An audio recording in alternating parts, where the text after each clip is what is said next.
Hey moms, it's Laura Ollinger. Welcome to the Positively Healthy Mom podcast. This episode is part 2 of my conversation with Jodi Rae Solomon, a life coach and trainer for Robbins Research International. Okay, so before we switch gears into our next topic, I did want to hit on one more point about the 6 human needs relating to moms specifically in themselves. And so that might be where we transition into what we're going to talk about next. But, what I have found because I coach moms as well, not just teenagers, I coach moms.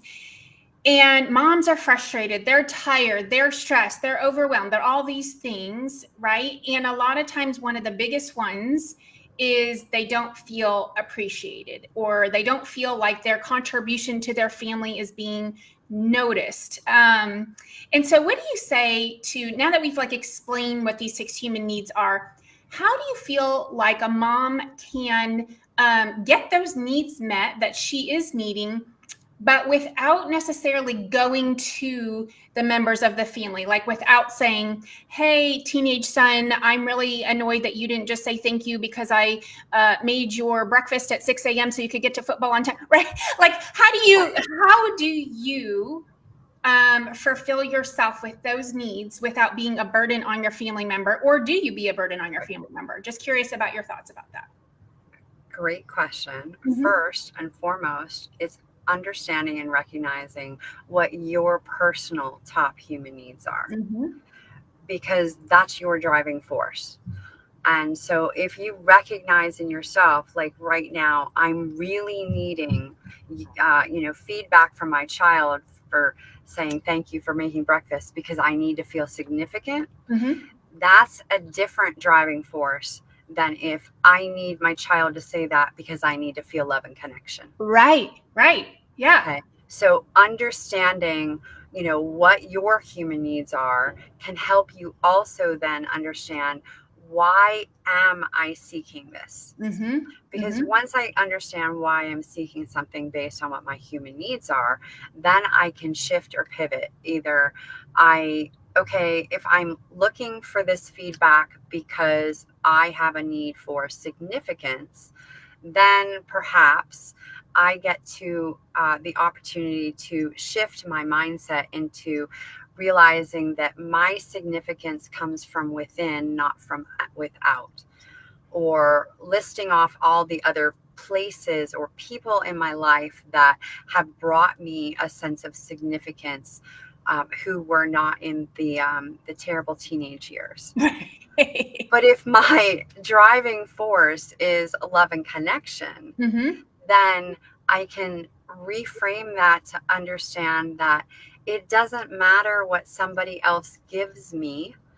It's what I give, because again, Yes. Love is a gift that you give. Right. It is not something that you get. Yeah. So understanding what those your personal top human needs are is really key to understanding why it is you want the things you do and how to reframe it so that you can feel like those are getting filled up within.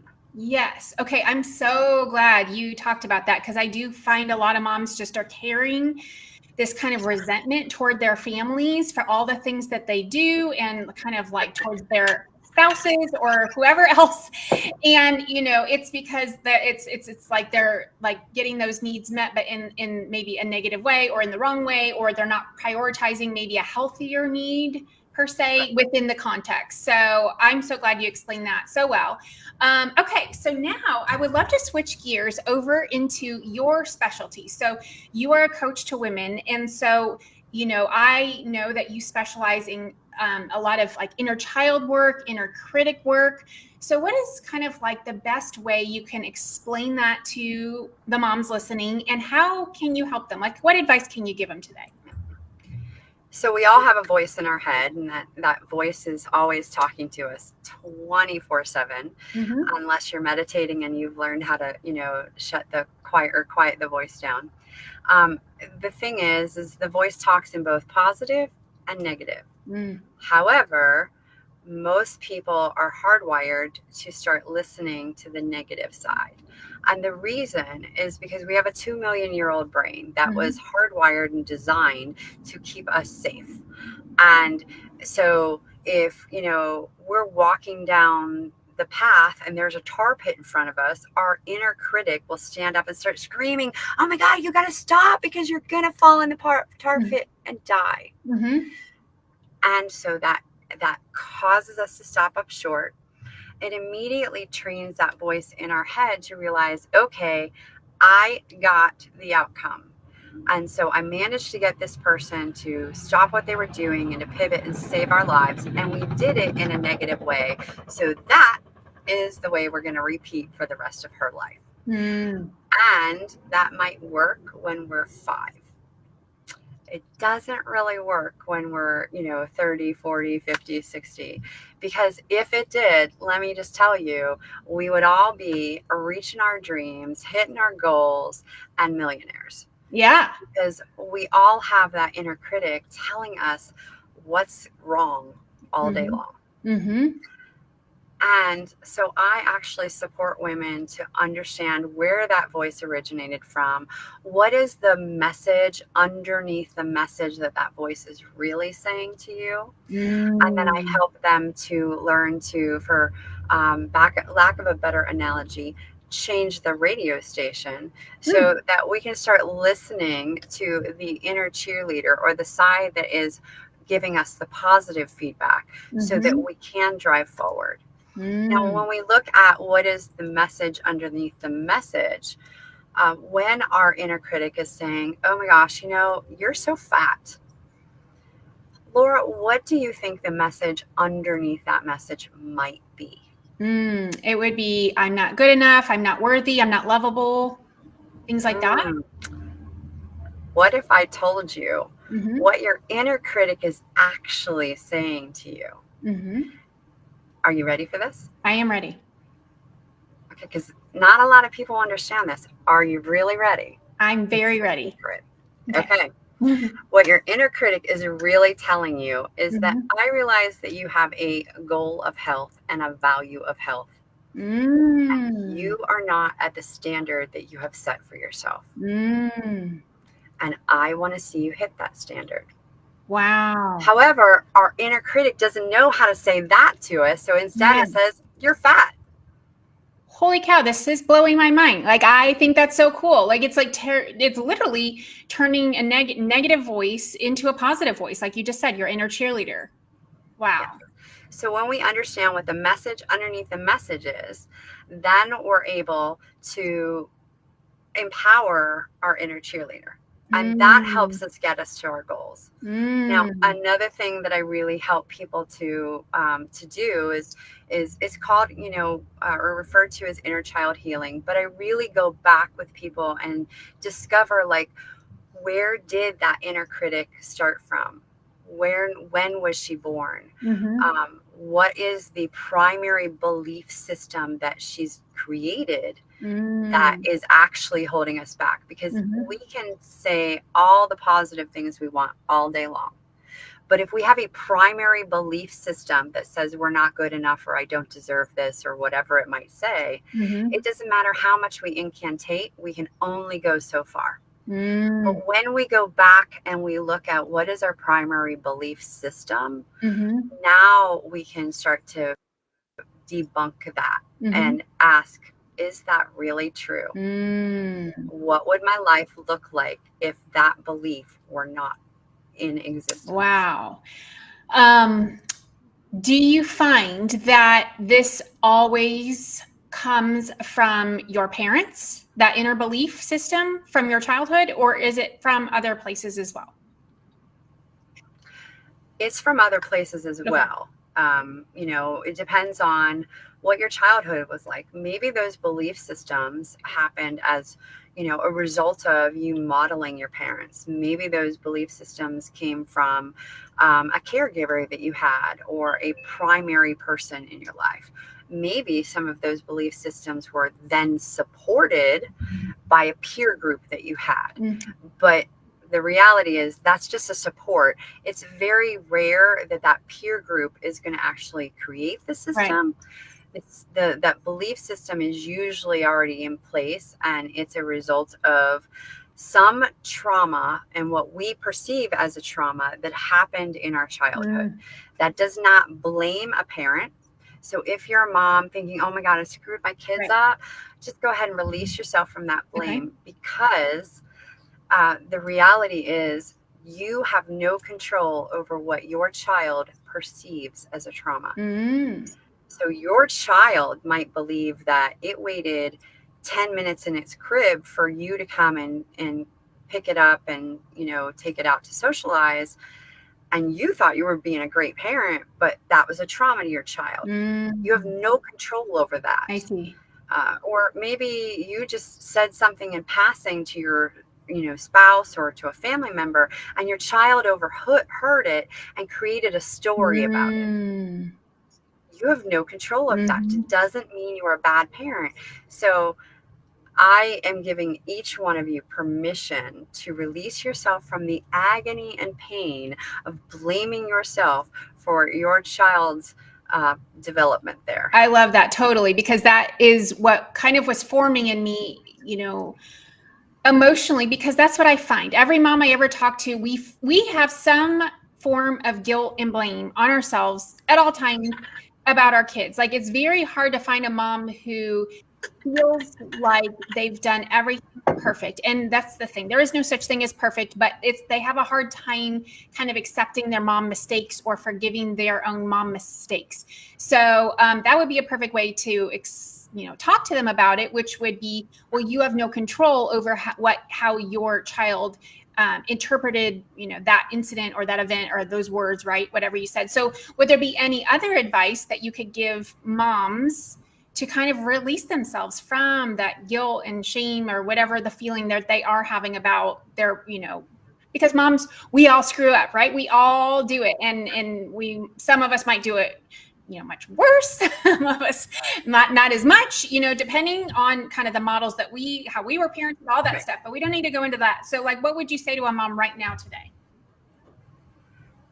First and foremost, if you are feeling those feelings of guilt or shame, ask yourself, where else do those feelings show up from? What other situations? Where do those feelings originate from? Because I'm pretty sure that this isn't the first time you felt it. It's not the first situation. You've had other situations in your past where you've also felt that. So there's an originating belief there. And when we look at what is our originating belief about that, and then we can start to ask ourselves these questions like, is that true? How do I know that's true? What would my life look like if I didn't have that belief? But the second thing that I found for myself was the most crucial, was just to remember two things. First, I did the best I could with the tools I had available at the time. And the second was that I was exactly the type of parent, exactly the person I needed to be in order for my child's soul to get what they needed on their journey in growth.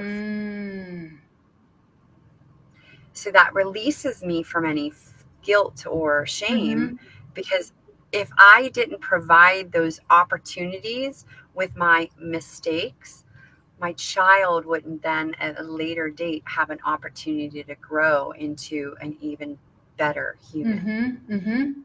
Yeah. So letting go of those things, but then how do you add in the positive? So adding in the self-love and the self-acceptance, like it's kind of like getting rid of the negatives, or it's not getting rid of, but it's more like releasing, in my word, you might have a better word for it. And then kind of like adopting or accepting a new mindset. Like what would you say about that? So going back to the two needs of the soul, which are growth and contribution. And when we look at growth, if you're not growing, you're dying. Okay. So if I handed you a plant and I said, you know what, I'm going to be gone for 2 weeks. When I get back, I want this plant to be alive. What would you do? I'd take care of it, water it, put it in the sun, whatever it needed. Okay. And Some people might say, okay, well, I suck at taking care of plants, so I'm going to take a picture of it. That way you have a picture of it when you get back, because it's probably not going to be in such great condition. Other people might run out to the store and get a brand new plant to replace it with because they killed it, whatever it was. Other people might hand back the plant, and the plant is blooming even bigger. So the reality is that if you're not growing, you're dying. I don't want my plant back in the same condition that I got it. I want it to have some type of growth. That growth I may or may not be able to see, but there's going to be growth. And so when we think about that, like, am I growing as a mom?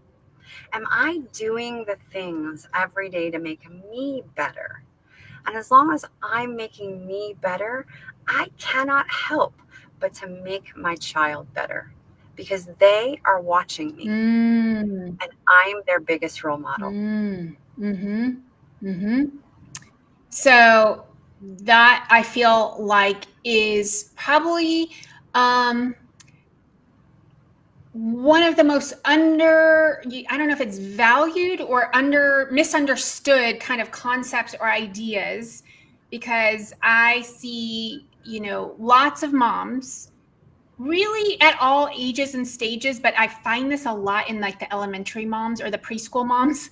So, my youngest is in 5th grade, so I'm still in elementary school. I've got middle schoolers, I've got high school. So I've seen them all, and I've seen them all at different stages. And it's like this preschool and elementary school mom. It's like this feeling of like, almost like servitude to our kids. Like, I need to be the room mom, and I need to have this type of birthday party with this cake, and I need to have this play date, and the Pinterest little party favors need to be like this, and blah, blah. And it's like, whoa, like, and it's funny because then, you get to the high school mom stage and everybody's like, they're fine.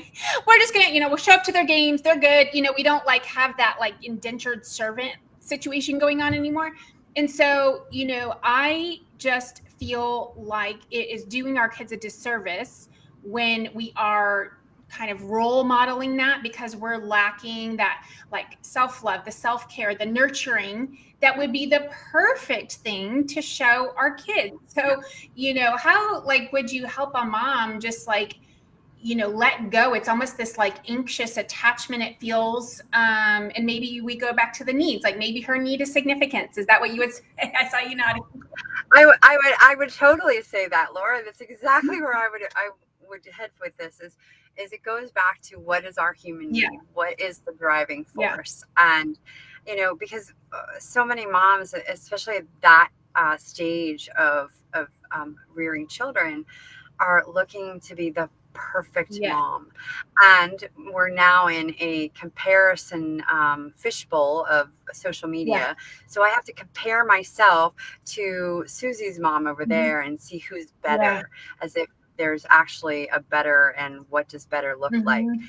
And that brings me to the point of, what kind of mom do you really want to be?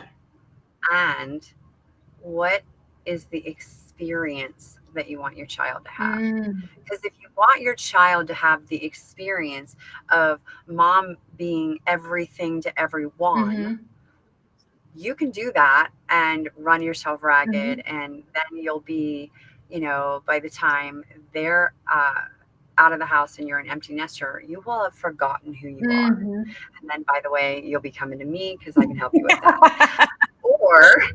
Or you can start helping yourself now and just remember that, you know what, as much as I want to be the perfect mom, the super mom, did my kid have a great experience today?